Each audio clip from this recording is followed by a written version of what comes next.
হে hello বন্ধুরা, আমার একটা ছোট্ট মিনি ব্লগে আবার তোমাদেরকে স্বাগত। তো বিগত 4-5 বছর ধরে আমাদের এখানে অগ্রণী সংঘের পক্ষ থেকে একটি জগদ্ধাত্রী পুজোর আয়োজন করা হয়।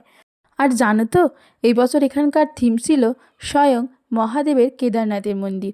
আর ধীরে ধীরে আমরা মণ্ডপের ভিতরের দিকে এগিয়ে যাই। আর হ্যাঁ, বাইরে থেকে কিন্তু এটাকে আশ্চর্যজনকভাবে অনেকটাই সত্যিকারের মনে হচ্ছিল। দাঁড়াও দাঁড়াও, এবারে তোমাদেরকে একটু প্যান্ডেলটা ঘুরিয়ে দেখাই। আর জানো তো, এখানে বিশেষ চমকপ্রদ ছিল মায়ের মূর্তিটি।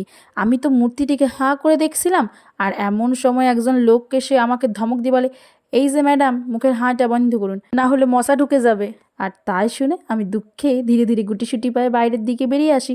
বাইরে বেরিয়ে এসে দেখি বাবার অনুচরটি ঘাপটি মেরে বসে আছে।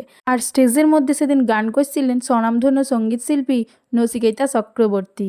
আমি যদিও আগে 2-3 বার দেখেছি, তবু যেহেতু কাকিমা মারা দেখছিল তাই আমিও একটু দেখছিলাম।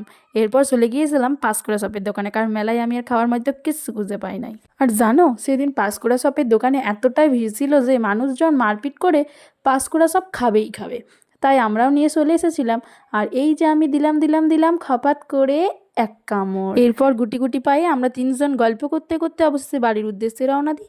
তো আজকের ব্লগটা এতটুকুই। যদি ভালো লেগে থাকে তাহলে অবশ্যই শেয়ার এবং সাবস্ক্রাইব করো। টাটা।